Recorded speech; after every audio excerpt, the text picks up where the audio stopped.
Have you ever had that feeling that something was off, but you couldn't name it? Yeah.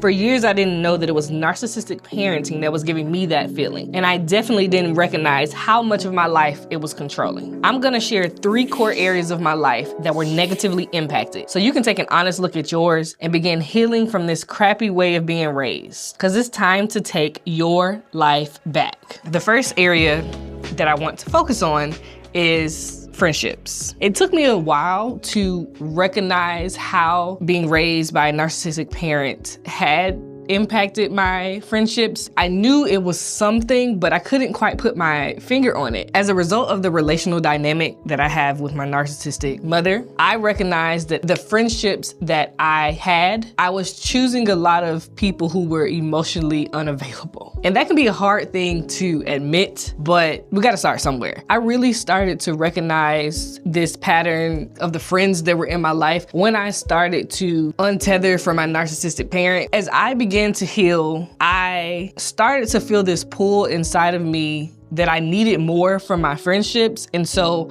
I was trying to fit the friendships that I had in my life at the time. Like, I was trying to make them be that, and it wasn't working. There was just this instance where I expressed feelings about something that was done with the intention of being vulnerable and really being like, hey, if I can kind of lead by example and show up as my most vulnerable self and let them know, hey, like, this really upset me, this really hurt my feelings, that maybe we could begin to connect on a deeper level. And these are people that I had known for years, like since elementary school. The reactions from them were definitely hurtful. They were expected based on like what I started to recognize about the friendship. That was the start of the disintegration of our relationship. And eventually I walked away completely, and I did not regret it at all. But it was definitely like, okay, what is going on? Like, why do I have these emotionally unavailable people that I'm calling my friends? It was definitely a hard truth to sit with, and it took me years. Like, I feel like it's only been maybe in the last year that I recognized that, oh, there is a relation to how my narcissistic parent is emotionally unavailable to me, and that I was seeking out these same kind of relationships, which is like, oh, Another thread that was running through the friendships that I had at the time was that I always felt the need to fix everything. As I've gone deeper into therapy, I've realized that that's what I was made to feel like I had to do. Like, I was made to feel that I was responsible for my narcissistic parents' emotions, why they did certain things. And so it's not a surprise that I was taking that same element into my friendships. I was also drawn to people that I felt needed fixing, which is not my responsibility at all. Becoming self-aware enough to recognize this pattern now allows me to approach friendships differently, or at least try to. And so that's what I'm taking forward with me as I look to build friendships with people. I have to stay aware that my natural inclination is to go this way, but I can recognize the signs, and it's okay to, take a beat and just really see if these friendships are putting me back into an old pattern, or if they are allowing me to discover a new way and a better way of being in friendships. The second area that has been negatively impacted is my relationship to my body and my intuition. This is a really big one, because when you don't have the best relationship to your body and your own intuition, everything else gets messed up. Being raised by a narcissistic parent does a great job of disconnecting you from your intuition. We often have other things that are more crucial to our survival, I guess, especially as kids, when our brains aren't even developed fully.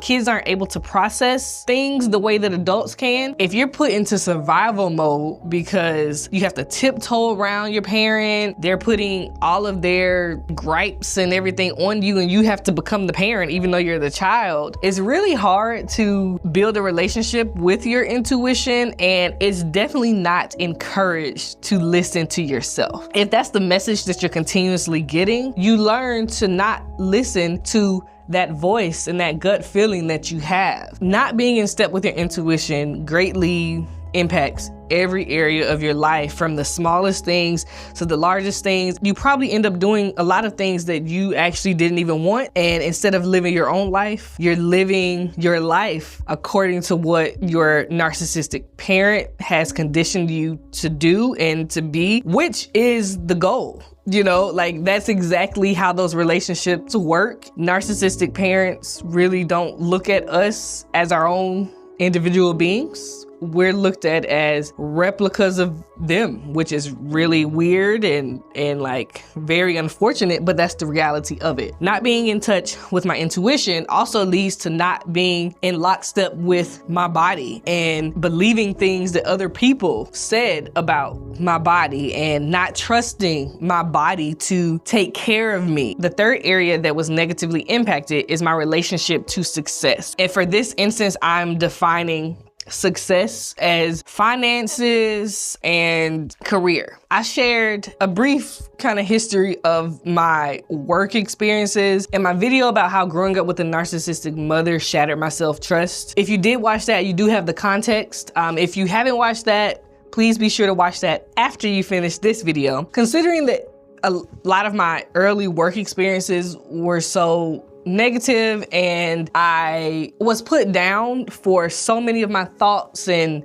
you know, I was being financially manipulated and I wasn't being paid for all of the hard work that I was doing. My relationship to success has been very challenged. I will say that it's been one of the hardest things that I have had to deal with as I heal from the narcissistic abuse, because we're living in a world where the normal way to define success, or the most common way to define success, is about how much money you make, what you do. When that was manipulated and distorted for so long from my trauma brain and the things that I experienced in that space, it really made me question, like, well, what do? I devoted so much time to this and this didn't work. Something that's really important for me to do is to redefine what success is for me and to unlink myself from the idea that the career I have and how much money I make defines my worth. Please like this video if you're finding it helpful or relatable in any way, which is a great segue into how I'm healing and how you can heal too, as you're looking at areas of your life that have been negatively impacted from being raised by a narcissistic parent. So as I am working on redefining what success looks like for me, I have to get clear on what my core values are, you know, because identifying your core values can help you make the best decisions for you. And this is something that I started to do with my old therapist. She gave me a list of core values and was like, hey, let's work from here, see what's important to you. They can change, I think, a bit, you know, as you continue to evolve.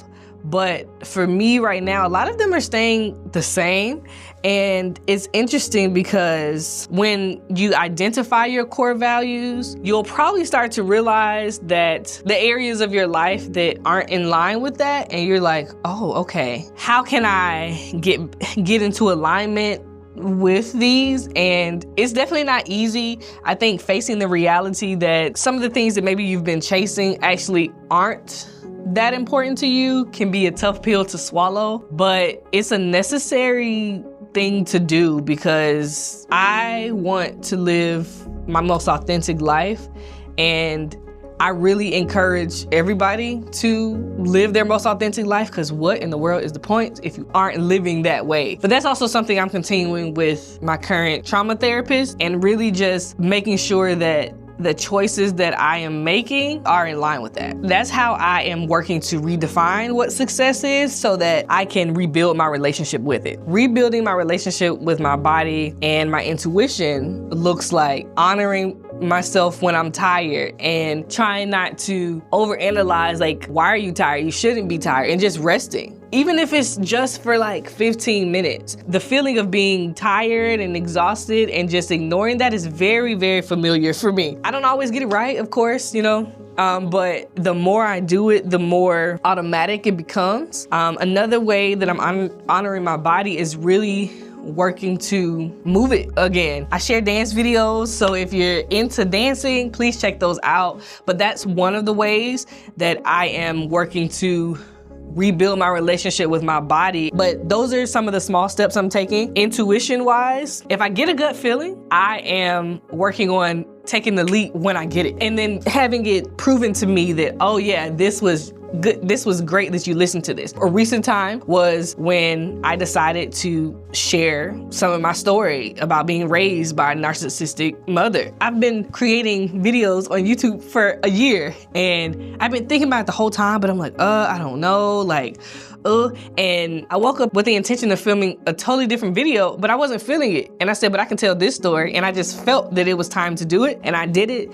And that video took off. I didn't do it for that, but that was an example for me, like, okay, this is your intuition telling you to do something and you did it and look what happened. Following your intuition doesn't have to be anything that big. It's just like, okay, what are you feeling when you think about a certain thing, and test it out and see how it goes. That's the only way I know to begin to rebuild my relationship with my intuition, and the only way I know to recommend to do that for you. And then lastly, my relationship to friends. Something that I am doing is learning to share and be vulnerable, just like I'm doing now. Showing up as my true self is opening up doors for me to meet people who are more like-minded and more in sync with what I want out of friendships. I know that that will eventually lead me to build really great relationships. So that is a practical step in how I am rebuilding my relationship to making friends. And I encourage you to do the same too. Like,